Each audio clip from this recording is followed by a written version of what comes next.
News 19 और आज का मतदाता टीवी में चार्टर्ड अकाउंटेंट अनिल जी आपका स्वागत है। नमस्कार सर। नमस्कार। सर थोड़ा तेज बोलिएगा। अनिल जी, जो आपका व्यक्तित्व है, जो आपकी जानकारी है, वो बहुत काबिल तारीफ है और पूरा देश जो है आपकी बातों को, विवेचना को ध्यान से सुनता है। उसके लिए आपका मैं स्वागत करता हूँ। धन्यवाद।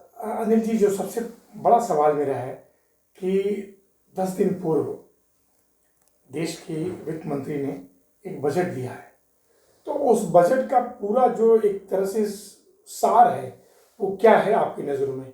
कैसा बजट है? नमस्कार। ऐसा है, मेरा ये मानना है, और ना केवल मेरा बल्कि बाकी हमारे कम्युनिटी में बाकी लोगों का भी ये मानना है कि ये बजट जो है ये विकसित भारत के लिए है। जो जैसा कि हर एक कोई जानता है कि गवर्नमेंट की कोशिश है कि हम लोग 5th लार्जेस्ट इकोनॉमी से 3rd पे जाएं, और मैं समझता हूँ आज की तारीख में 4th लार्जेस्ट इकोनॉमी तो ऑलरेडी हम हैं। ऑफिशियली हमने घोषणा नहीं की है, बट ऑलरेडी 4th इकोनॉमी है और 3rd के लिए हम टारगेट कर रहे हैं अपने आप को। तो ये बजट उसी दिशा में एक स्टेप है। इनफैक्ट जब फाइनेंस मिनिस्टर ने ये बजट पेश किया संसद में, तो उन्होंने भी ये बात कहा कि ये बजट हमारा डेवलपमेंट के लिए है, और डेवलपमेंट के लिए उन्होंने कहा कि 4 पावरफुल इंजन हैं इस डेवलपमेंट के लिए, और वो इंजन उन्होंने बताया एग्रीकल्चर, एमएसएमई, इन्वेस्टमेंट और एक्सपोर्ट। और उन्होंने ये भी कहा कि इसकी फ्यूल जो है, इस इंजन का फ्यूल जो है वो रिफॉर्म है, और गाइडिंग स्पिरिट जो है वो इंक्लूसिविटी है, यानी कि हम सबको साथ लेके चलें, और डेस्टिनेशन विकसित भारत, ये उनकी थीम रही इस बात में। पहली बारी मेरी समझ में, मैंने कम से कम मैं बजट को देख रहा हूँ जब से मैं इस प्रोफेशन में हूँ 87-88 से, तो करीब मोर देन 35-36 ईयर्स हो गए मेरे को। तो जब से मैं देख रहा हूँ बजट को, नॉर्मली मैं फॉलो कर रहा हूँ, तो ये पहला बजट मुझे ऐसा लग रहा है कि जिसमें हर वर्ग को कुछ ना कुछ दिया। तो मेरी कंसर्न, जब मैंने बजट देखा तो मेरी कंसर्न सबसे पहले यही थी कि जब इतना सब कुछ दे रहे हैं तो ऐसा तो नहीं है कि टैक्स बढ़ा देंगे या और कुछ कर देंगे, और अगर ये नहीं भी करेंगे तो ऐसा तो नहीं है कि फिजिकल डेफिसिट हमारा जो है वो बढ़ जाए, क्योंकि या तो फिजिकल डेफिसिट बढ़ेगा या जो है गवर्नमेंट टैक्सेस बढ़ाएगी अगर सबको देना ही है तो। जो इन्होंने छूट दिया, जो इन्होंने, पर इन्होंने क्या किया इस बार, इंडिविजुअली को, उनको भी खुश किया, मीडियम क्लास को खुश किया, मिडिल क्लास को 12 लाख, हर एक कोई आज की तारीख में बात कर रहा है 12 लाख तो अपने आप में मैं समझता हूँ एक अपने आप में ही स्लोगन ही हो गया आज की तारीख में 12 लाख तो। पर हम उस पर नहीं जा रहे, परंतु इन्होंने उसको फिजिकल डेफिसिट को इन्होंने बहुत ज़्यादा कंट्रोल रखा। फिजिकल डेफिसिट ये कहते हैं कि 4.4 से हम ज़्यादा नहीं जाने देंगे। और किसी भी इकोनॉमी के लिए अगर आपकी महंगाई दर आपके अपने जीडीपी से अगर कम है तो that is the best budget in fact. तो इन्होंने इस बार इकोनॉमिक ग्रोथ को 6.4 टारगेट किया है, 6.4 से 6.6 तक जाने के लिए टारगेट किया है इन्होंने। और महंगाई दर जो है वो नॉर्मली इन्होंने जो टारगेट किया है वो 5 रखी है, और फिजिकल डेफिसिट उससे भी कम रखा है, वो 4.4 को टारगेट किया है। अभी हमने अभी अचीव किया, 4.6 अचीव किया, नेक्स्ट ईयर के लिए इन्होंने 4.4 को टारगेट किया है, जो कि मैं समझता हूँ किसी भी देश की इकोनॉमी के लिए with such a good budget कि आपने मिडिल क्लास को भी खुश किया है, आपने एक्सपोर्ट के लिए भी बहुत कुछ किया है, आपने इंपोर्ट के लिए बहुत कुछ किया है। इतना सब करने के बावजूद भी अगर आप अपना फिजिकल डेफिसिट मेंटेन कर पा रहे हैं तो बहुत बड़ी बात है अपने आप में। और दूसरी बात इन्होंने अब ये किया कि अब इन्होंने इसको कहा है अभी आरबीआई को, और आरबीआई ने किया भी है, 0.25 रेट अभी कम कर दिए आरबीआई ने। और अब इन्होंने तीसरा काम कहा है जो जीएसटी काउंसिल को कि अब हमने कर दिया, अब आप लोगों की बारी है, अब आप अपने जीएसटी को ठीक करें। और आरबीआई को already RBI has done it now, 0.25 point पर उन्होंने इंटरेस्ट रेट कम कर दिया ऑलरेडी उन्होंने, आरबीआई ने। तो सारे मिलके जिससे कि जो इन्फ्लेशन है वो कंट्रोल रहे। मेरी समझ ये है इस मामले में कि जो गवर्नमेंट की इंटेंशन है कि more money in the hands of people, ज़्यादा पहले होता क्या था कि पहले इन्वेस्टमेंट होती थी, जैसे कोई भी इस बार अभी हमने एक सेमिनार किया था, उसमें भी हम लोग ये चर्चा कर रहे थे कि पहले ये होता था कि आपने कोई पहले इन्वेस्टमेंट किया, फिर then you are looking for the expenditure consumption, कि कोई पहले दुकान खोलेगा फिर ग्राहक ढूंढेगा। इन्होंने उल्टा किया इस बारी, उन्होंने कहा पहले ग्राहक ढूंढते हैं फिर इन्वेस्टमेंट अकॉर्डिंगली होगा ही होगा। तो इसलिए they have given more money in the hands of public, जिससे कि जब पैसा होगा तो खर्चने जाएंगे, जब खर्चने जाएंगे तो ऑटोमेटिकली जो है उसकी पूर्ति के लिए टू फीड दैट लोग बाग अपने आप ही उस क्षेत्र में आएंगे। अगर टूरिज्म बढ़ेगा तो of course infrastructure tourism sector में बढ़ेगा, अगर आपके एयर ट्रैफिक बढ़ता है तो ऑफ कोर्स उसके लिए फिर बढ़ेगा। तो ये गवर्नमेंट की इंटेंशन है कि more and more money in the hands of public, ये मेरा मानना है इस पूरे बजट में। सर 2 सवाल मेरा बड़ा है प्लीज़। बहुत अच्छी व्यवस्थाएं चल रही हैं, मोदी जी का 3रा कार्यकाल है, जनता का सवाल मैं आपसे पूछ रहा हूँ, इतनी अच्छी बजटिंग के बाद या इसके पूर्व भी बजटिंग के बाद हमारा रुपया जो है डॉलर के मुकाबले इतना कम क्यों हो रहा है? ये बहुत अच्छी बात कहा आपने। मेरा अपना इस मामले में मानना ये है कि एक तो जब से अमेरिका में चेंज हुई है गवर्नमेंट वहाँ पर, और जो ये लोग बात करें कि टैरिफ की कि will charge the tariff to different countries on different items, एक तो मुझे लगता है उससे थोड़ा सा मार्केट में सेंसिटिविटी के पॉइंट ऑफ व्यू से थोड़ी सी घबराहट है, उसकी वजह से रुपयों में। और दूसरा ये है कि रुपया हो या गोल्ड प्राइस हो, ये दोनों के दोनों, और इवन शेयर्स भी, वो इमोशंस पर ज़्यादा चलते हैं बजाय मार्केट उसके। अगर कोई कह रहा है कि नीचा जा रहा है तो हर एक कोई फ्लो नीचे फ्लो में चल जाता है, अगर कोई कहता है ऊपर जा रहा है तो वो ऊपर के फ्लो में चल देता है। तो मेरे को लगता है कि बेसिक मेरी अपनी समझ टर्म गवर्नमेंट की जो इन्होंने कहा है कि टैरिफ के लिए डिफरेंट उसको, हालांकि पता नहीं कितना होल्ड कर पाएंगे ट्रम्प इस मुद्दे को, क्योंकि ऑलरेडी उन्होंने कई देशों को कहा, चाइना के लिए कहा, कनाडा के लिए कहा, मैक्सिको के लिए कहा, इवन एशियन कंट्रीज़ के लिए भी कहा। तो पता नहीं, मेरे को I am not very sure कि वो उस चीज़ को होल्ड भी कर पाएंगे नहीं कर पाएंगे। तो हो सकता है कि it may be the temporary face, पर ये वैलिड क्वेश्चन है आपका एकदम। सर जो आपने बात कही कि वित्त मंत्री ने कुछ इंजन्स की बात की, उसमें एक मेजर आपने बताया सर, बड़ा अच्छा मुझे लगा कि एक्सपोर्ट पे फोकस करना है। तो सर आपको लगता नहीं कि जो रुपए की वैल्यू गिर रही है उसमें एक्सपोर्ट का एक बहुत बड़ा ये मुद्दा है, परंतु उसके साथ में ये आपने जो बात कहा बिल्कुल ठीक बात है कि मैं ये कहना चाह रहा था वाकई कि जब रुपए की वैल्यू गिरती है ऑफ कोर्स एक्सपोर्टर्स को फ़ायदा होता है, परंतु उसमें गवर्नमेंट को ये नुकसान हो जाता है कि इंपोर्ट करते हैं। और मेजर चंक हमारा इंपोर्ट का, क्योंकि फिर हमारे डेफिसिट बढ़ जाएगा, उधर बैलेंस पेमेंट जो है वो गड़बड़ हो जाएगा, क्योंकि मेजर चंक अपना इंपोर्ट करते हैं पेट्रोलियम प्रोडक्ट्स और इसके लिए। तो इसलिए कोई भी गवर्नमेंट नहीं चाहेगी कि उसकी वजह से तो नहीं चाहेगी, कम से कम हाँ एक्सपोर्टर्स का जरूर फायदा हो जाता है। तो ये तो मान एक्सपोर्ट ज़्यादा होगा तो शायद रुपए की वैल्यू बढ़ेगी।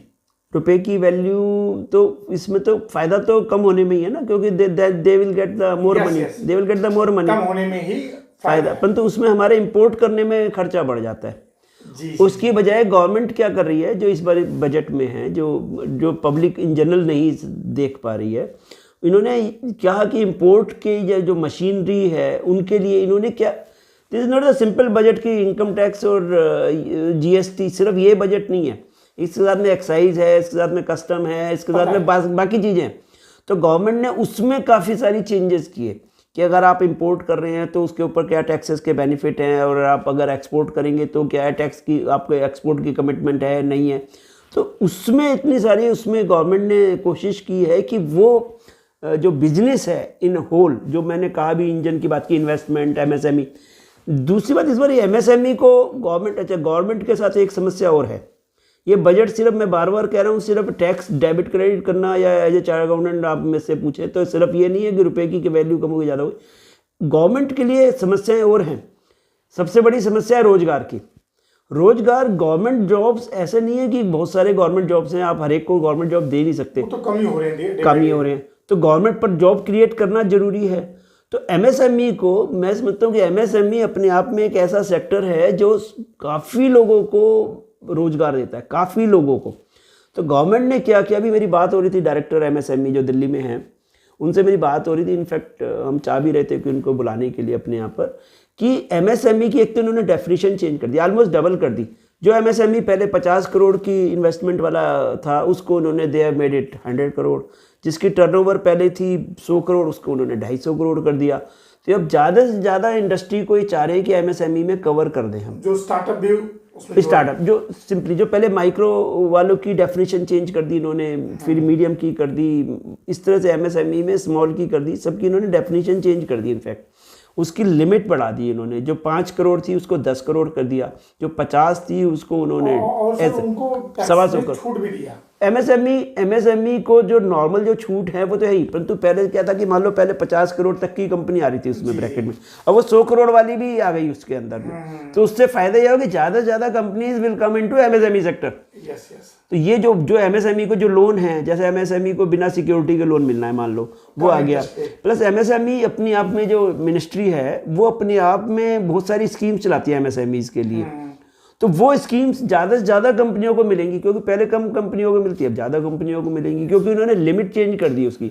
जैसे गवर्नमेंट की 80-20 रेशो है कि 80% आपको मान लो खरीदना है, या जो भी लिमिट होगी, मेरे को नहीं कंफर्म ज़्यादा, कि मान लो 50 है, 60 है, 80 जो भी है, कि आपको एमएसएमई से खरीदना ही खरीदना है।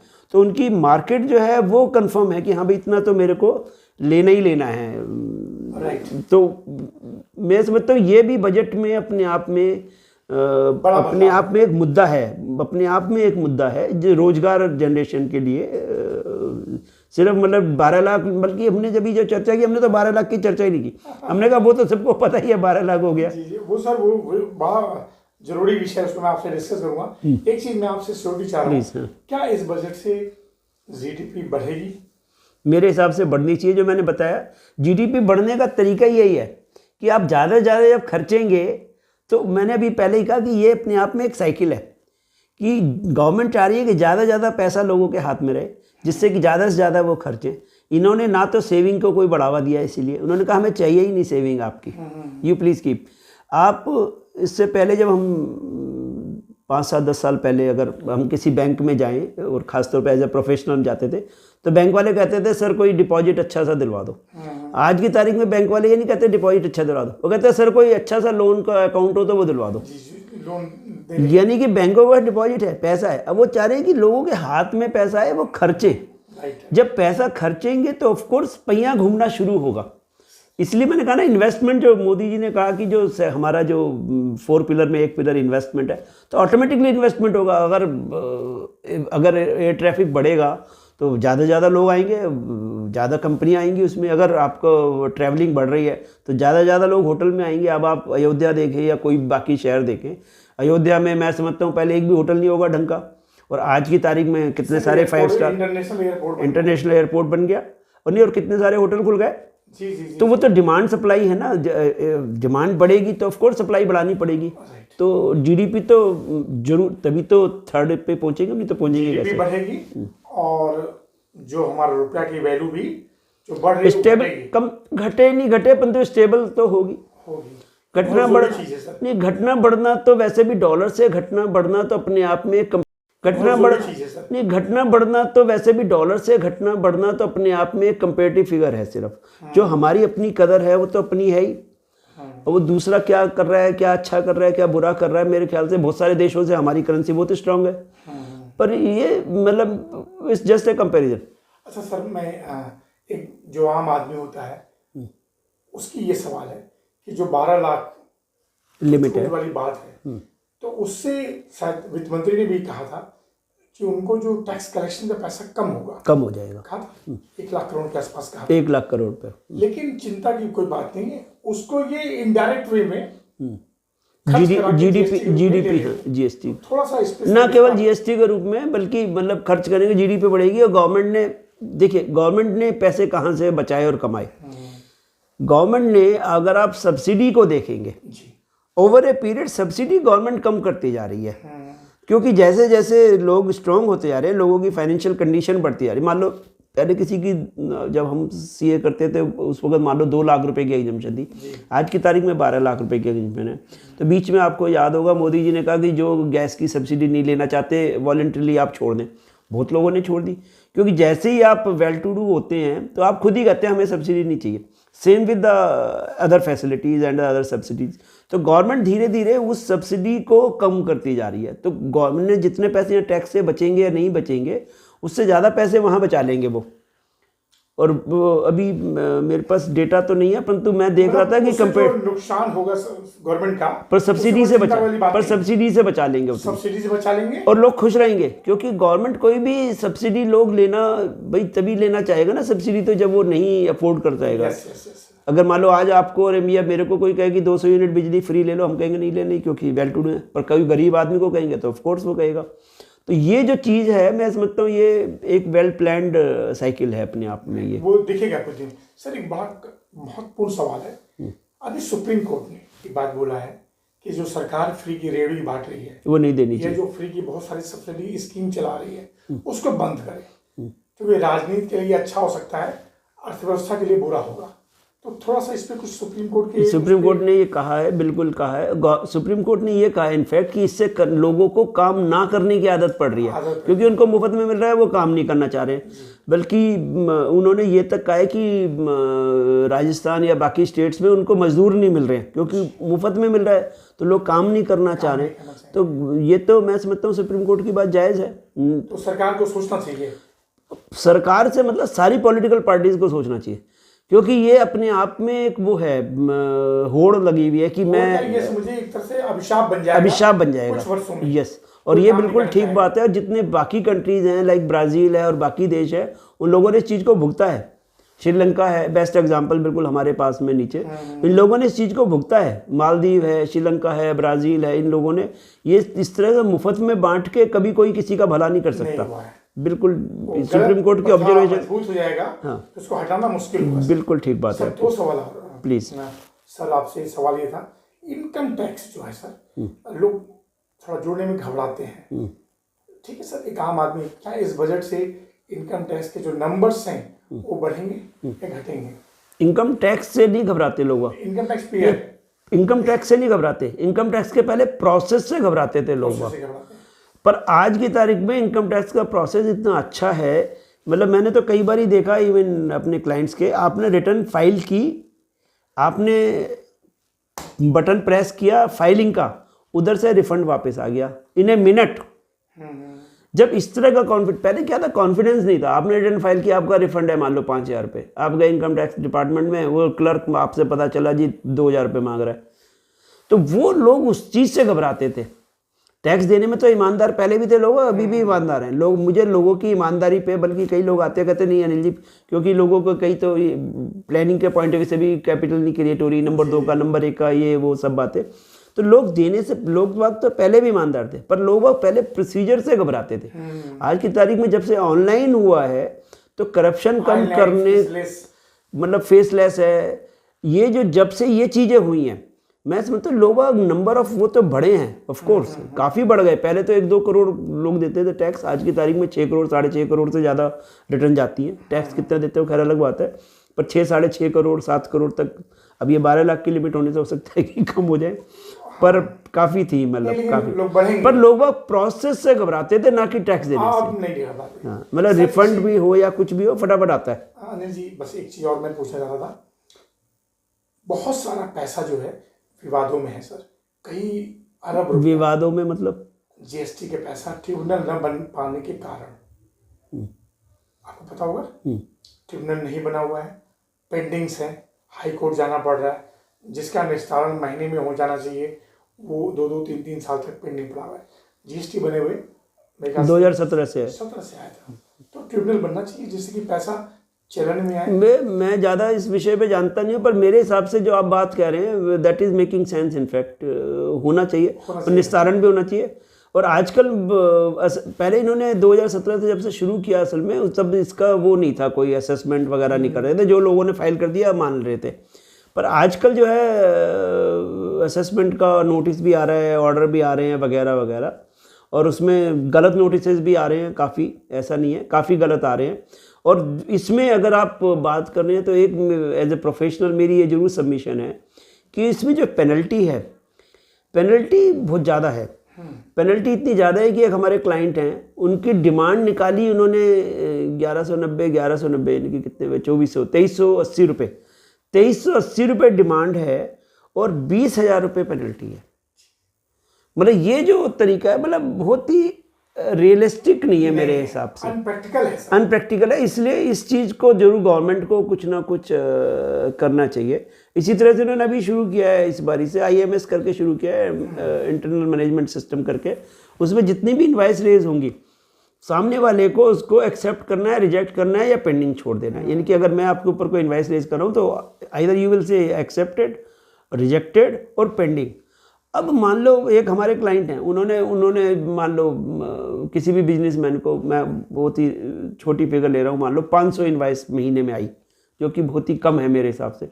तो उनको 500 ITC लेने के लिए उन 500 इनवाइसेस को या तो हाँ करनी है, ना करना है या रिजेक्ट करनी है। मतलब किसी भी बिजनेसमैन के पास है, वो तो छोटा क्लाइंट हमारे, जो बड़ी कंपनीज हैं, मान लो रिलायंस की हम बात करें या किसी और बड़ी, उनके तो लाखों इनवाइस आएंगी। वो बेचारा अच्छा वो एक एक करके ही रिजेक्ट और एक्सेप्ट करनी है। Is not possible, in fact practical नहीं है बात। पता नहीं क्यों गवर्नमेंट ने किया हुआ, मुझे समझ में नहीं आ रहा।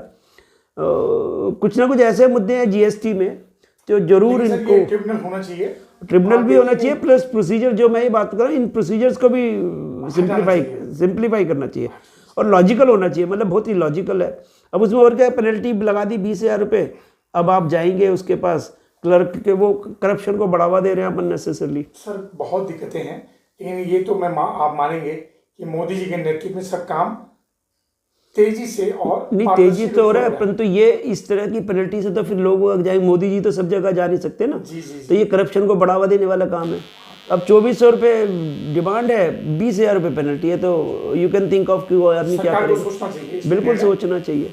अच्छा सर, आपको शायद अपडेटेड होंगे आप बिल्कुल, अभी जो एक सिस्टम आया है, एक असेसमेंट ईयर होता था और एक फाइनेंशियल ईयर होता था।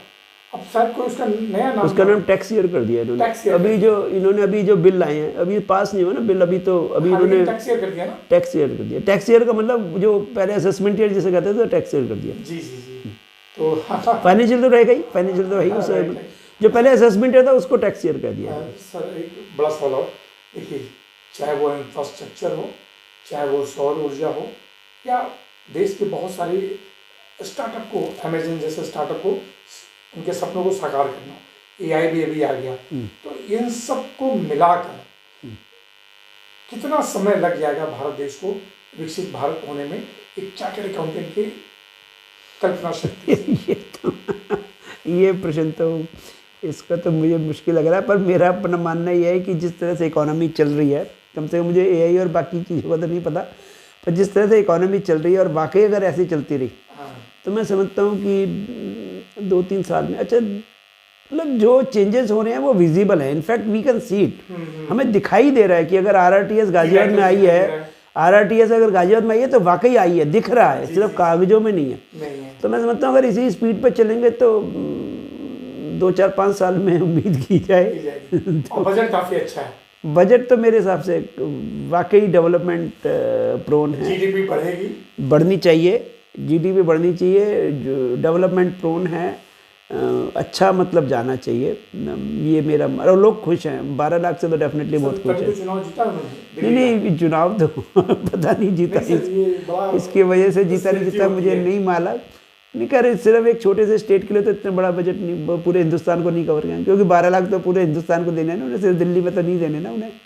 तो इसलिए वो तो मेरे ख्याल से विषय बदल जाएगा। विषय बदल जाएगा, इसलिए मैंने बजट अच्छा है, GDP बढ़ेगी, ये मेरी सोच है। और MSME स्टार्टअप को जो है बहुत बढ़ावा दिया है। ये है, MSME है, मैंने फिर कहा एक्सपोर्ट, इंपोर्ट, इन्वेस्टमेंट, बहुत सारे मुद्दे हैं। सिर्फ बार बार मैं कह रहा हूँ डायरेक्ट टैक्स कोई सिर्फ एक छोटा सा मुद्दा है, वो मेरे हिसाब से वो बहुत छोटा मुद्दा है, बहुत छोटा मुद्दा है। लेकिन जो बड़ा मुद्दा इन्होंने, ये जो बाकी इन टोटलिटी है, ये प्लस जैसे इन्होंने फिजिकल डेफिसिट को 4.4 पर रखने की कोशिश की है, या जो आपका जो 6.4 के डेवलपमेंट 6.6 के जो GDP को रखने की कोशिश की है।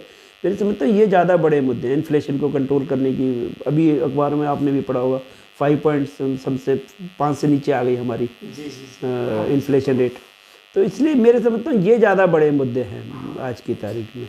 सर एक लास्ट सवाल था, प्लीज। मैं सभी से पूछता हूँ, आपसे भी पूछ रहा हूँ। सर जब वक्त था उस वक्त चार्टर्ड अकाउंटिंग की बड़ी वैल्यू थी, आज भी बहुत है, ऐसा क्या वजह था कि आपने ये प्रोफेशन चुना? मैंने क्या वजह जी जी। मेरे साथ तो कोई ऐसी स्पेसिफिक वजह थी नहीं। मैं तो वैसे साइंस का स्टूडेंट था, बीएससी की हुई है मैंने तो मैथमेटिक्स से। अच्छा। तो मैं समझता हूँ हमारे टाइम पे, मैं नाउ हम 61 प्लस, तो 35-36 साल हो गए, ज़्यादा हो गए, 37 साल हो गए, बल्कि 37 साल हो गए। हाँ, बहुत 87 अनुभव देखा 88 से होगा हो गया। तो मैं समझता हूँ आप भी ने भी देखा होगा, उस वक्त इतनी सारी ना तो चॉइसेस थी, जी जी। ना इतने सारे कोई कैरियर काउंसलिंग वाला कोई था नहीं। तो जो पड़ोसी कर रहे हैं वो हमने भी कर लिया। नहीं, ये मैंने इसलिए पूछा सर, आज का जो आपके जो चार्टर्ड अकाउंटेंट का जो इंस्टीट्यूशंस है बहुत रॉयल है, क्योंकि कभी भी उसका पेपर लीक नहीं हुआ, जबकि एक बार ही हुआ था। एक बार हुआ था। और हमारे प्रेसिडेंट को रिजाइन करना पड़ गया था। जी जी। एक किसी कॉलेज, एक स्कूल में, शायद डीएवी या समथिंग स्कूल में हो गया था, मतलब जिसमें हमारे प्रेसिडेंट की कोई दूर दूर तक गलती नहीं थी, जी जी। पर उसको ही हैड टू रिजाइन। अभी शायद नंदा जी बने हैं प्रेसिडेंट, अभी नंदा जी बने। तो उनको बधाई तो दे दीजिए। हाँ, बधाई तो नंदा जी को मैंने तो दे ही दी, पर आपके माध्यम से भी दे देते हैं। जी, ये वीडियो बहुत वहाँ बहुत पहुंचाने की बधाई कोशिश करूंगा। नंदा जी को, बहुत बहुत बधाई ऑफ कोर्स। तो अभी भी इंस्टीट्यूशन काफ़ी अच्छा है आपका, और मेरे ख्याल से जितने भी बच्चे हैं उनको विश्वास होता है हम पढ़ाई करेंगे तभी पास होंगे। नहीं, पढ़ाई करेंगे पास होंगे, और दूसरा और विश्वास है, जैसे बाकी जगह है, हमारे प्रोफेशन में अगर कोई सीए है और किसी वजह से नहीं भी बन पाया, तो कम से कम वो बेरोजगार नहीं घूमेगा, उसको काम जरूर मिलेगा। ये और एक और हमारी नोबल वो है, नोबेलिटी जिसे कहते हैं प्रोफेशन की, कि हम आपस में, जैसे आपने शुरू में आते ही मेरे से कहा, आपस में हमारे लोगों के रिलेशन इतने अच्छे होते हैं, मतलब जैसे आपने जो भी नाम लेंगे और आप किसी और को जाके मेरा नाम लेंगे, मतलब we feel very proud of each one. मतलब कोई वो जेलस नहीं है कि जी वो ऐसा है, वो बड़ा है, वो छोटा है, मैंने कुछ नहीं नहीं। सुना, मैंने नहीं सुना, इस प्रोफेशन में खास तौर से नहीं सुना। हर एक कोई अपने में खुश है। जी जी जी। ये खासियत हमारे प्रोफेशन की है, मैंने देखा, ये बात है। सर लास्ट सवाल, मोदी जी अमेरिका से मेरे ख्याल से कल या परसों आ जाएंगे, कल आ जाएंगे, इंडिया आ जाएंगे, तो और वित्त मंत्री सीतारमण जी से क्या आप मांग करेंगे, जो एनसीआर है एक वक्त था सर उद्योग नगरी के रूप में जाना जाता था, आज बड़ी बड़ी जो मल्टीनेशनल कंपनियां हैं वो गाजियाबाद से कोई दूर का रिश्ता नहीं है उनका, क्या गाजियाबाद को इंडस्ट्रियल हब बनाने के प्रयास बना रहे हैं ना ये ऑलरेडी? ये हरनंदीपुरम को आपने नाम सुना होगा, already they have started, company आएंगी, बनाई उसी के लिए रहे हैं वो उसको। अच्छा, जो मैंने सुना है हरनंदीपुरम को, that is the only purpose, दूसरा गुड़गांव बना रहे हैं इसको, ये दूसरा गुड़गांव बना रहे हैं, तो चलिए ये कोशिश है इनकी। और ये जो आप बात कर रहे हैं, अभी आपने बहुत अच्छा ये प्रश्न रेज किया। एक वर्ड होता है, अगर आपने सुना हो, जीसीसी कहते हैं उसे, ग्लोबल कंपेटेबिलिटी समथिंग समथिंग, हाँ, ग्लोबल कंपेटेबिलिटी सेंटर। जी।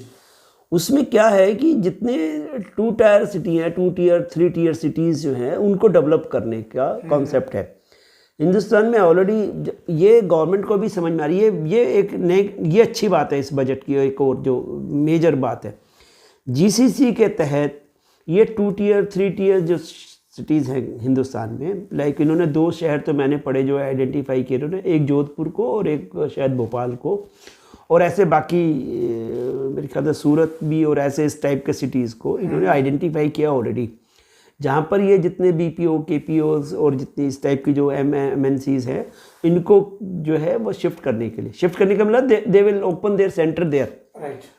तो उससे इन सिटीज़ का भी डेवलपमेंट होगा, और जो वहाँ के बच्चों को, बेचारों को गुड़गांव या बेंगलोर या पुणे या ऐसी जगह जाना पड़ता था, तो वो भी जाना बचेगा उससे। यस, जो सबसे बड़ी बात है, तो डेवलपमेंट होता है। ये जीसीसी का कॉन्सेप्ट जो है, ये ग्लोबल कॉन्सेप्ट है। तो मैं समझता हूँ आने वाले टाइम में हो सकता है 2-4-5 साल लगे, परंतु आने वाले टाइम में ये जरूर होगा कि जो सेंट्रलाइजेशन हो रहा है कि सारे के सारे गुड़गांव में ही हैं या बेंगलोर में ही हैं या बॉम्बे में है या पुणे में है, वो मैं समझता हूँ डिसेंट्रलाइजेशन उससे होगा जरूर, वो फायदा होगा जो हम लोग चाह जो तो आपकी बात का जवाब है, जो आपने अभी कहा ना इंडस्ट्रियल टाउन बनाने की। यस। तो गाजियाबाद तो एनसीआर का पार्ट है, खैर, तो और गाजियाबाद आपके बात का जवाब ये भी है कि आज की तारीख में जो इंडस्ट्री पहले थी आपने कहा और अब नहीं है, तो मैं समझता हूँ डर के मारे उसका, हाँ डर के मारे आपने जो वर्ड यूज़ किया, तो वो डर मैं समझता हूँ डर का डर निकल गया वैसे तो, पहली बात।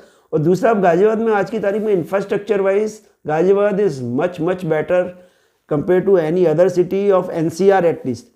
यहाँ एयरपोर्ट है, यहाँ पे आपकी RRTS है, यहाँ पर आपकी मेट्रो है, यहाँ पर आपका स्टेशन है, मतलब व्हाट नॉट एवरीथिंग। लेकिन सर एक चीज और है जिसको मैं चाहूंगा, बहुत अच्छी सड़कें हैं, सब कुछ है यहाँ पर, इंफ्रास्ट्रक्चर बहुत अच्छा है गाजियाबाद का। जी अनिल जी, मैं चाहूंगा वो नहीं होना चाहिए गाजियाबाद में।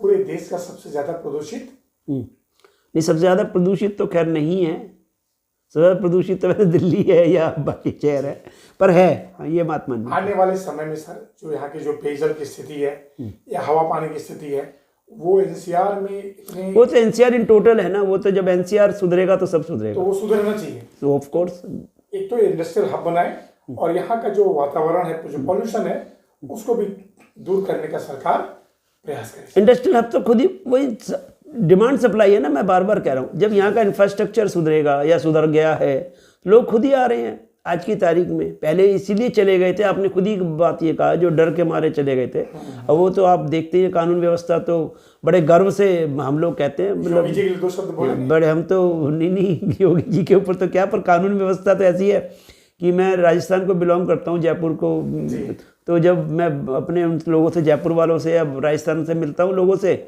सब लोग कहते हैं गाजियाबाद, तो कहते हैं योगी जी जैसा चीफ मिनिस्टर होना चाहिए हमारे यहाँ। तो गाजियाबाद की लॉ एंड ऑर्डर सबसे बेस्ट है, तो इसलिए वो तो आपकी बात का जवाब है। तो और जब लॉ एंड ऑर्डर बेस्ट है और इंफ्रास्ट्रक्चर अवेलेबल है, तो कोई बेवकूफ़ से बेवकूफ़ आदमी भी चाहेगा कि यहाँ पे इंडस्ट्री लगाऊँ, मैं क्यों नहीं लगाएगा, तो इसलिए वो तो अपने आप ही हो जाएगा, उसके लिए कुछ करने की जरूरत है नहीं।